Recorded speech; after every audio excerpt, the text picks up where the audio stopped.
بسم اللہ الرحمن الرحیم۔ عزیز طلبہ، آج ہم علم بیان کے حوالے سے تشبیہ کے دیگر جو مباحث ہیں ان کو پڑھتے ہیں۔ اس سے قبل میں نے آپ کو یہ بتایا تھا کہ تشبیہ دو چیزوں کے درمیان ہوتی ہے۔ پھر دوسری بات آپ کو یہ بتائی تھی کہ ان کے درمیان کوئی نہ کوئی وصف یا کوئی صفت مشترک ہونی چاہیے۔ اب اور تیسری بات یہ تھی کہ دو چیزیں تو ہوں لیکن وہ ایک جیسی نہ ہوں، مختلف ہوں۔ ہاں، ان دونوں کے درمیان مشترک صفت کوئی نہ کوئی ضرور ہونی چاہیے۔ تو اب اس سے پہلے میں نے آپ کو میر کا ایک شعر بتایا تھا، اب دیگر جو شعر ہیں ان کی ہم وضاحت کر لیتے ہیں۔ علامہ اقبال کا شعر ہے کہ آیا ہے تو جہاں میں مثال شرار دیکھ، دم دے نہ جائے ہستی ناپائیدار دیکھ۔ اب اس میں علامہ اقبال تو سے مراد انسان ہے، انسان سے مخاطب ہیں کہ اے انسان، تو اس دنیا میں شرار یعنی چنگاری کی مثال دنیا میں آیا ہے، اور تمہاری جو ہستی ناپائیدار ہے یعنی عارضی زندگی کہیں تجھے دھوکہ نہ دے جائے۔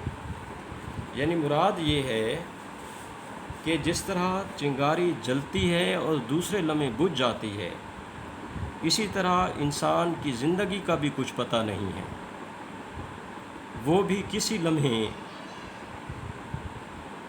فنا کے گھاٹ اتر سکتا ہے۔ تو لہٰذا انسان کو یہ کہا جا رہا ہے کہ تم اپنی زندگی کو کھیل تماشوں میں ضائع مت کرو اور اس کو اچھے کاموں میں بسر کرو۔ اب آپ یہ دیکھیے کہ یہ ایک بڑا زبردست یعنی ایک سبق ہے جو علامہ اقبال نے انسان کو دیا ہے۔ تو اس میں آپ دیکھیں کہ تو کو شرار سے تشبیہ دی گئی ہے۔ اسی طرح آپ یہ دیکھیے، اب انسان کچھ اور چیز ہے اور شرار جو ہے یہ دو مختلف چیزیں ہیں، لیکن ان دونوں کے درمیان جو مشترک صفت ہے وہ ناپائیداری ہے۔ انسان بھی ناپائیدار ہے اور شرار چنگاری وہ بھی ناپائیدار ہے۔ اسی طرح آپ دیکھیے کہ دوسرا شعر علامہ اقبال کا، پھول ہیں صحرا میں یا پریاں قطار اندر قطار، اودے اودے نیلے نیلے پیلے پیلے پیرہن۔ اب اس میں آپ دیکھیے کہ صحرا میں جو پھول کھلے ہوئے ہیں وہ اتنی ترتیب اور اتنے حسن و جمال کا مرقع ہیں کہ علامہ اقبال نے ان کو پریوں سے تشبیہ دی، اور وہ پریاں جنہوں نے مختلف رنگ برنگے پیرہن لباس پہنے ہوئے ہیں، کسی کا لباس اودا ہے، کسی کا نیلا ہے، کسی کا پیلا ہے، تو ظاہر ہے کہ کتنی خوبصورت یہ ایک سما ہے۔ تو اب آپ اس میں دیکھیے کہ پھول کو پریوں سے تشبیہ دی گئی، دو چیزیں ہیں اور دونوں مختلف ہیں، پھول اور ہیں پریاں، لیکن پھول اور پریوں کے درمیان جو مشترک صفت ہے وہ خوبصورتی اور حسن و جمال ہے۔ اسی طرح تیسرا شعر ہم دیکھ لیتے ہیں میر تقی میر کا، امڈی آتی ہیں آج یوں آنکھیں، جیسے دریا کہیں مچلتی۔ اب آپ دیکھیے کہ میر تقی میر نے آنکھوں کو دریا سے تشبیہ دی، امڈی آتی ہیں آج یوں آنکھیں، یعنی کثرت گریہ کا مضمون اس میں باندھا گیا ہے کہ آنکھیں اس شدت کے ساتھ رونا چاہتی ہیں اور رو رہی ہیں جیسے دریا مچلتے ہیں جب ان کے اندر پانی زیادہ اور طوفانی کیفیت ہوتی ہے، تو اسی طرح میری آنکھیں جو ہیں وہ بھی کثرت سے رو رہی۔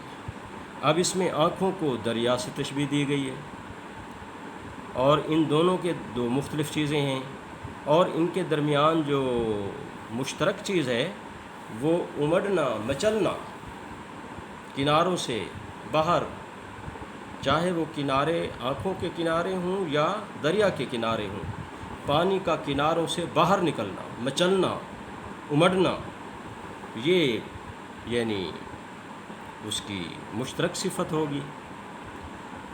عزیزان گرامی، اب ہم آگے پڑھتے ہیں، اور وہ ہے ارکان تشبیہ۔ ارکان تشبیہ جو ہیں یعنی تشبیہ کے رکن، وہ 5 ہیں۔ کچھ لوگ 4 کہتے ہیں، اس کی وضاحت میں آگے کرتا ہوں، لیکن 5 عمومی طور پر تصور کیے جاتے ہیں۔ نمبر 1 مشبہ، نمبر 2 مشبہ بہی، نمبر 3 وجہ شبہ، شبہ نہیں پڑھنا اسے، شبہ شباہت سے، نمبر 4 حروف تشبیہ یا عادات تشبیہ، یعنی حروف تشبیہ بھی اسے کہتے ہیں اور کچھ لوگ اسے عادات تشبیہ بھی کہتے ہیں، اور 5واں ہے غرض تشبیہ۔ اب ہم پہلے جو رکن ہے اس کی تعریف بیان کرتے ہیں۔ مشبہ وہ چیز جسے کسی دوسری چیز کے ساتھ تشبیہ دی جائے مشبہ کہلاتی ہے، یعنی وہ شخص یا شے جس کو تشبیہ دی جائے وہ مشبہ ہو۔ مشبہ بہی وہ چیز جس کے ساتھ کسی چیز کو تشبیہ دی جائے اسے مشبہ کہتے ہیں، یعنی مشبہ کی تعریف میں نے آپ کو بتائی ہے کہ وہ شخص یا شے جس کو تشبیہ دی جائے، اور مشبہ بہی کی تعریف یہ ہے کہ وہ شخص یا شے جس سے تشبیہ دی جائے۔ اور یہ ذہن میں رکھیں کہ مشبہ اور مشبہ بہی کو طرفین تشبیہ بھی کہتے ہیں۔ اگر آپ سے کوئی پوچھ لے کہ طرفین تشبیہ کیا ہے تو آپ کو بتانا چاہیے کہ طرفین تشبیہ میں 2 چیزیں ہیں، وہ ہیں مشبہ اور مشبہ بہی۔ اب تیسرا جو ہے وہ ہے وجہ شبہ، اس کو وجہ تشبیہ بھی کہتے ہیں، یعنی مشبہ اور مشبہ بہی میں وہ مشترک صفت یا صفات جن کی بنا پر تشبیہ دی جائے ان کو وجہ شبہ کہتے ہیں۔ یعنی میں آپ کو پہلے بھی یہ بات کہہ رہا ہوں کہ مشترکہ خصوصیات جو دونوں چیزوں میں ہوں گی، مختلف چیزوں میں، اسی کو ہم جو ہے کیا کہیں گے؟ وجہ شبہ کہیں گے۔ چوتھے نمبر پر ہے حروف تشبیہ یا عادات تشبیہ۔ عادات تشبیہ بھی اسے کہتے ہیں، حروف تشبیہ بھی کہتے ہیں، یعنی وہ حروف جو تشبیہ دینے کے لیے استعمال کیے جائیں انہیں حروف تشبیہ یا عادات تشبیہ کہتے ہیں۔ یعنی مثال جیسے سی، سا، اسی طرح گوں جیسے گندم گوں، آسا، آئینہ آسا، ٹھیک ہے نا جی، اندام۔ تو یہ وہ حروف ہیں جو تشبیہ کے دوران استعمال کیے جاتے ہیں، ان کو حروف تشبیہ بھی کہتے ہیں اور عادات تشبیہ بھی کہتے ہیں۔ اور 5واں جو ہمارا ہے وہ ہے جناب غرض تشبیہ، وہ مقصد جس کے لیے ایک چیز کو کسی دوسری چیز کے ساتھ تشبیہ دی جائے اسے غرض تشبیہ کہتے ہیں۔ یعنی جو شاعر ہوتا ہے وہ شعر میں نہیں بتاتا کہ میں اس غرض کے لیے تشبیہ دے رہا ہوں، جو سننے والا ہوتا ہے یا پڑھنے والا ہوتا ہے، سامع یا قاری، وہ شعر کو پڑھنے کے بعد خود بخود غرض تشبیہ تک رسائی حاصل کر لیتا ہے کہ شاعر کا مقصد کیا ہے، کیوں شاعر نے یہ جناب تشبیہ دی ہے۔ اب اس کی ہم وضاحت کرتے ہیں شعروں کے حوالے سے۔ عزیزان گرامی، اب دیکھیے یہ ایک ہمارے سامنے شعر میں نے پہلے بھی لکھا ہے امڈی آتی ہیں آج یوں آنکھیں، جیسے دریا کہیں مچلتے ہیں۔ تو اب آپ دیکھیے کہ ہم نے اس میں ارکان تشبیہ تلاش کرنے کہ وہ کیا ہے۔ مشبہ آنکھیں، مشبہ بہی دریا، وجہ شبہ مشترک صفت جو ہے پانی کا کناروں سے باہر امڈنا اور اچھلنا۔ حرف تشبیہ جیسے، یہ لکھا ہوا ہے جیسے دریا کہیں، یہ جناب حرف تشبیہ ہوگا۔ اور غرض تشبیہ جو ہے یعنی شدت غم کی وجہ سے، اب دیکھیے شاعر نے نہیں بتایا کہ غرض تشبیہ، شعر کو پڑھنے کے بعد خود بخود ہم پر یہ واضح ہو جاتا ہے کہ شاعر نے کثرت گریہ کو مؤثر انداز میں بیان کرنے کے لیے یہ تشبیہ کا سہارا لیا ہے۔ یعنی غرض تشبیہ کیا ہوگا؟ شدت غم کی وجہ سے کثرت گریہ کو مؤثر انداز میں بیان کرنا۔ اب دوسرا شعر دیکھتے ہیں کہ آیا ہے تو جہاں میں مثال شرار دیکھ، دم دے نہ جائے ہستی ناپائیدار دیکھ۔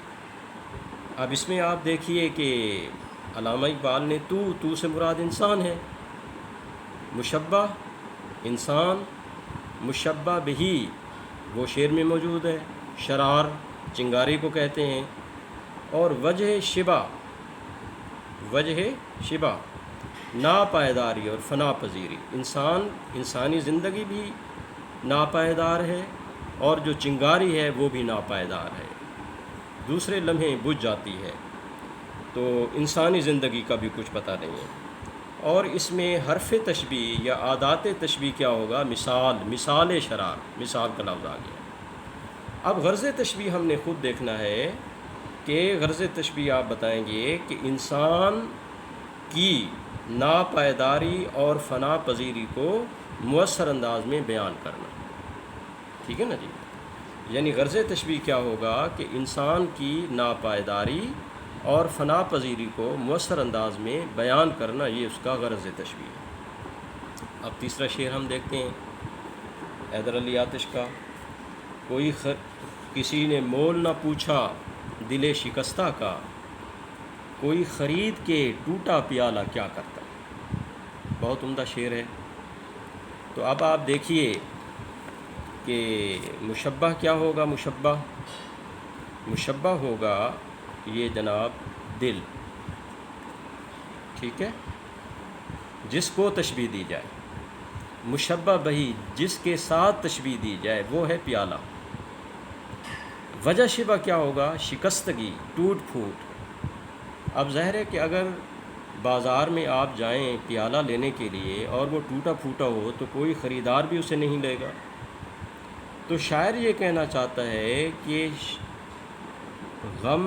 شدت غم سے محبوب کے ہجر و فراق میں میرا دل بھی ایسے ہی ٹوٹ پھوٹ گیا ہے، لہٰذا اس بازار حسینہ میں کوئی بھی میرے دل کا مول نہیں لگاتا، قیمت نہیں لگاتا۔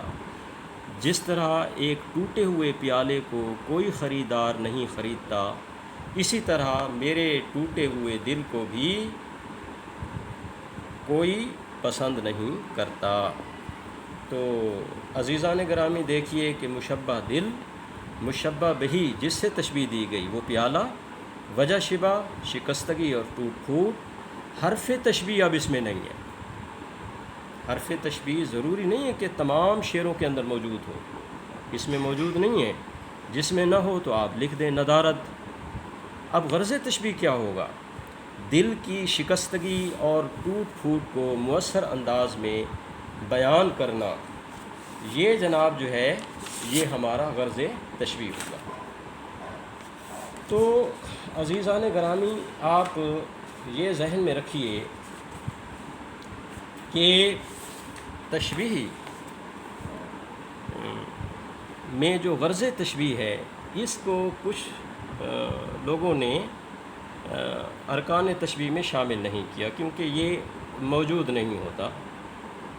تو یعنی بالکل اب آپ دیکھیے کہ حرف تشبیہ تو کسی میں ہوتا ہے کسی میں نہیں ہوتا۔ لیکن غرض تشبیہ تو خود اپنے قرینے سے، شعر کے قرینے سے آپ کو دیکھنا ہوتا ہے۔ تو یہ آپ ذہن میں رکھیں کہ جناب پہلی بات تو یہ ہے کہ غرض تشبیہ جو ہے وہ شعر میں موجود نہیں ہوتا، بلکہ یہ مقصد تشبیہ سے از خود حاصل ہو جاتا ہے۔ یعنی تشبیہ دینے والا یہ نہیں کہتا کہ میں فلاں غرض سے تشبیہ دے رہا ہوں، ٹھیک ہے نا جی، بلکہ تشبیہ دینے کے فعل میں یہ غرض تشبیہ موجود ہوتا ہے۔ تو ایک تو آپ یہ ذہن میں رکھیں۔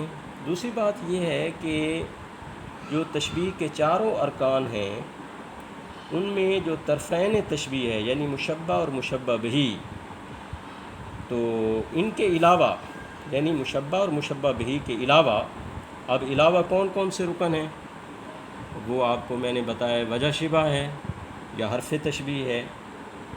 تو ان میں اگر کوئی نہ آئے تو تشبیہ پھر بھی مکمل ہو جاتی ہے، لیکن مشبہ اور مشبہ بہ کا ہونا بہت ضروری ہے، ٹھیک ہے نا جی۔ جیسے اب ہم کہہ سکتے ہیں کہ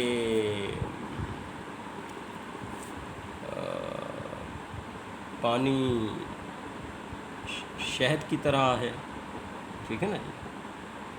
اب اس میں پانی مشبہ ہوگا، شہد جو ہے وہ مشبہ بہ کی طرح جو ہے یہ حرف تشبیہ ہوگا۔ اب آپ دیکھیں کہ اس میں وجہ شبہ جو ہے وہ ہم نے اس میں شامل نہیں کیا۔ وجہ شبہ کو اگر ہم بیان کرتے تو یوں کہتے کہ پانی شہد کی طرح میٹھا ہے، میٹھا کا لفظ، لیکن پھر بھی ہمیں پتہ چل جاتا ہے کہ پانی شہد کی طرح ہے، اس سے مراد یہ ہے کہ میٹھا ہے، شیریں ہے۔ تو عزیزان من، آج اتنا ہی، نیکسٹ انشاءاللہ تعالی ہم آگے پڑھیں گے۔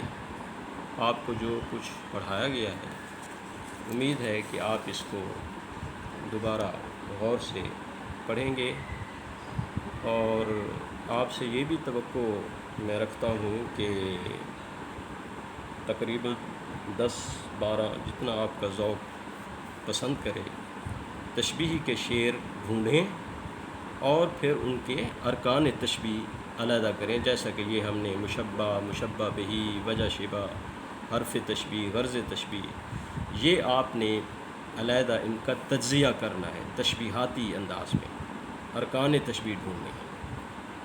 تو جتنی آپ پریکٹس کریں گے، ریاضت کریں گے، یہ آپ کے لیے بہتر ہوگا۔ اللہ حافظ۔